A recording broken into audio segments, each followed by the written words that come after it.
Gaza में Israel के लिए ज़मीन तंग होती जा रही है। अब उसके आईडीएफ के जवान खुदकुशी करने को मजबूर है।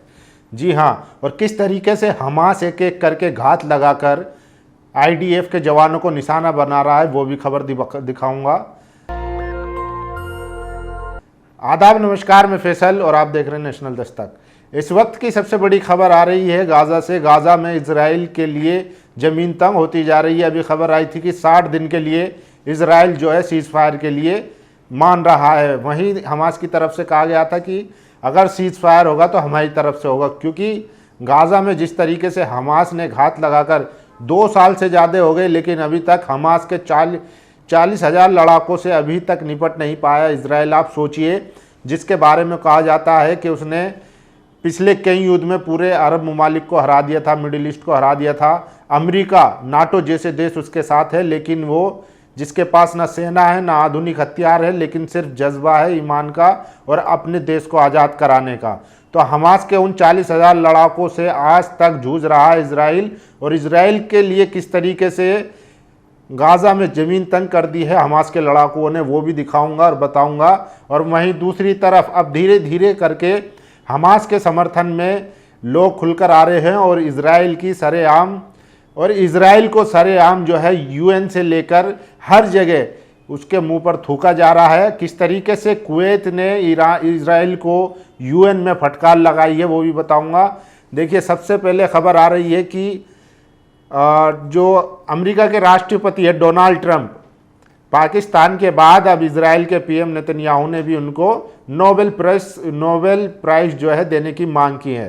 तो आप समझिए कि अपने मियाँ मुंह मिट्ठू, और इन्होंने फिर से एक बार दावा किया है कि इन्होंने इंडिया पाकिस्तान के बीच में सीज फायर करवाया था। तो ट्रंप जो है लगातार इस बात को बोलते जा रहे हैं, लेकिन हमारे देश के प्रधानमंत्री, यशस्वी प्रधानमंत्री, 56 इंच वाले प्रधानमंत्री और विदेशों में डंका बजाने वाले प्रधानमंत्री, वो कोई जवाब देने को तैयार नहीं है। वहीं दूसरी तरफ देखिए किस तरीके से यूएन में जो कुवैत के एम्बेसडर हैं, सफ़ीर है, उन्होंने किस तरीके से लताड़ लगाई है वो देखिए। तुम मासूम बच्चों के कातिल हो, तुम्हारी खुद की कोई पहचान नहीं, तुम मासूम की ज़मीन पर कब्जा करके बैठे हो, तुम्हारे अंदर ज़रा भी शर्म बची है तो अभी इस हाउस से निकल कर जाओ, तुम बेशर्म हो। ये बात यूएन में कुवैती एम्बेसडर ने इजरायली एम्बेसडर से कही। और किस तरीके से ये देखिए बेशर्मों की तरह इन्हें देख रहा है। और कुवैत ने लगातार जो है यूएन में घेरने का काम किया है। और अब मैं वो खबरें दिखाता हूँ कि इजराइल के जो आईडीएफ है उसके सैनिकों के किस तरीके से गाजा में ज़मीन तंग कर दी गई है। लगातार घात लगाकर जो है उनको निशाना बनाया जा रहा है। देखिए, जलकर खाक हो गया। हमास के साथ भीषण लड़ाई के दौरान इजराइली वाहन को जला दिए जाने के बाद गाजा की आवाज़ों का संग्रह। तो वीडियो हम नहीं दिखा सकते, लेकिन स्क्रीनशॉट के जरिए आप देख लीजिए, क्योंकि यूट्यूब बहुत सख्त है। यमन की तरफ से भी जो है मिसाइलें दागी जा रही है इजराइल की तरफ। तो देखिए, ईरान और इजराइल का युद्ध भले ही अभी सीज फायर चल रहा हो, लेकिन ईरान के जो प्रॉक्सी हैं वो लगातार इजराइल पर दावा बोले हुए हैं। और अंदर से हमास ने जिस तरीके से इजरायली सेना को कमज़ोर किया है वो बहुत मायने रखता है। और इसका सबूत है, उसके एक सैनिक ने बड़ा खुलासा किया है जिन्होंने खुदकुशी कर ली है। देखिए, यमन की मिसाइलों को इजराइल रोक नहीं पाया। वेस्ट बैंक, नबलुस और जेरूसलम में विस्फोट सुनाई दिए। कल यमन की सशस्त्र नौकाओं ने लाल सागर में महज एक जहाज डुबा दिया और बेन गुइर एयरपोर्ट पर भी मार गिराया। तो ये तस्वीरें आप देख सकते हैं कि किस तरीके से यमन जो है इस टाइम, अगर ईरान का सबसे मजबूत कोई प्रॉक्सी है तो वो हूती है यमन में, जो लगातार जो है इजराइल के आयरन डोम की पोल खोल रहे हैं और साथ ही साथ उनको निशाना भी बना रहे हैं।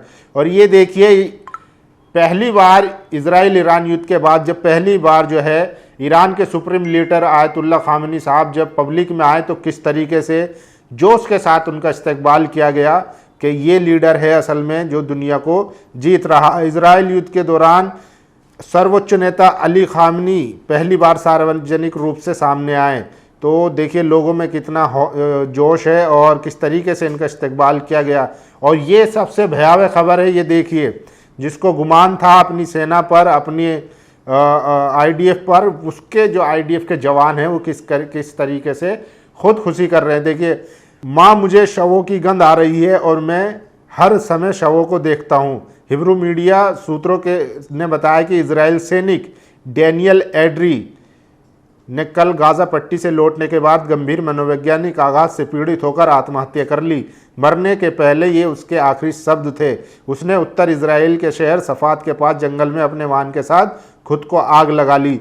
तो आप समझिए गाजा में जिस तरीके से नरसंहार किया जा रहा है, और तो वो उसको जो है आईडीएफ के जवान वो भी नहीं सहन पाए, और इतना उनको मनोवैज्ञानिक प्रभाव पड़ा कि वो आत्महत्या करने को मजबूर हो गए। और उनके जो आखिरी शब्द थे वो ये थे कि शवों की गंध आ रही, यानी कि जो लाशें हैं लोगों की उसमें से बदबू आ रही है, और मैं हर समय उनको देखता हूँ। आपको बता दूं कि अब तक 4% आबादी गाजा में फ़िलिस्तीनियों की मर चुकी है, और जिसमें से ज़्यादातर महिलाएं और बच्चे। क्या नहीं छोड़ा इन्होंने, अस्पताल पे, स्कूलों पे, हर जगह इन्होंने बम गिराए। और अब तो नौबत यहाँ तक आ गई कि जो भूखमरी है उसको भी एक हथियार के तौर पर इस्तेमाल किया जा रहा है। पहले ब्लॉकेड किया ताकि लोग भूखे रहें, और जब भूख बढ़ जाती है लोग खाना लेने जाते हैं कैंप में, जो यूएस एड की तरफ से लगाए जा रहे हैं, जिसको इजराइल की तरफ से समर्थन मिला हुआ है।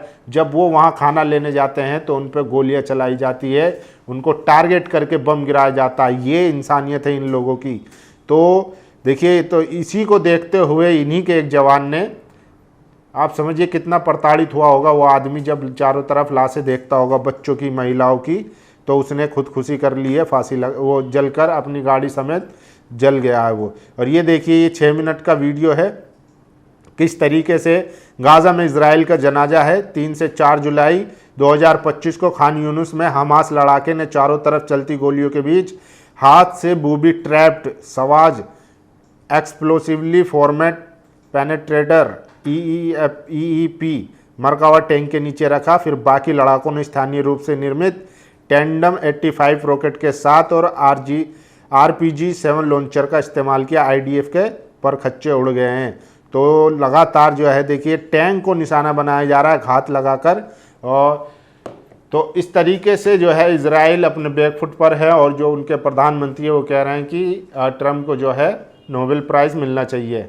आप लोगों को क्या लगता है, क्या इजराइल ने जिस तरीके से गाजा में नरसंहार किया है, क्या वो नेतन्याहू को फांसी के लायक बनाता है या नहीं? वहीं दूसरी तरफ खबर आ रही है कि यूएस ने जो इंटरनेशनल कोर्ट ऑफ जस्टिस है उस पर जो है सैंक्शन लगाए है, क्योंकि उसने नेतन्याहू का वारंट, अरेस्ट वारंट जारी किए थे। बाकी आप लोग समझदार हैं कि किस तरीके से मिली भगत है, और दोनों एक दूसरे के गुणगान गा रहे हैं। एक तरफ नेतन्याहू ट्रम्प के लिए जो है नोबेल प्राइज़ की मांग करते हैं, वहीं अमेरिका जो है इंटरनेशनल कोर्ट ऑफ जस्टिस पर सैंक्शन लगाता है। आप लोगों की क्या राय है, अपनी राय जरूर दीजिए। शुक्रिया। नेशनल दस्तक की आपसे गुजारिश है कि अगर इसको बचाना चाहते हैं तो नेशनल दस्तक को सब्सक्राइब करने के लिए रेड कलर के सब्सक्राइब बटन को दबाएं, फिर बेल आइकन की घंटी दबाएं। नेशनल दस्तक को बचाने के लिए बहुत जरूरी है कि हर खबर को शेयर करें, लाइक करें, कमेंट जरूर करें।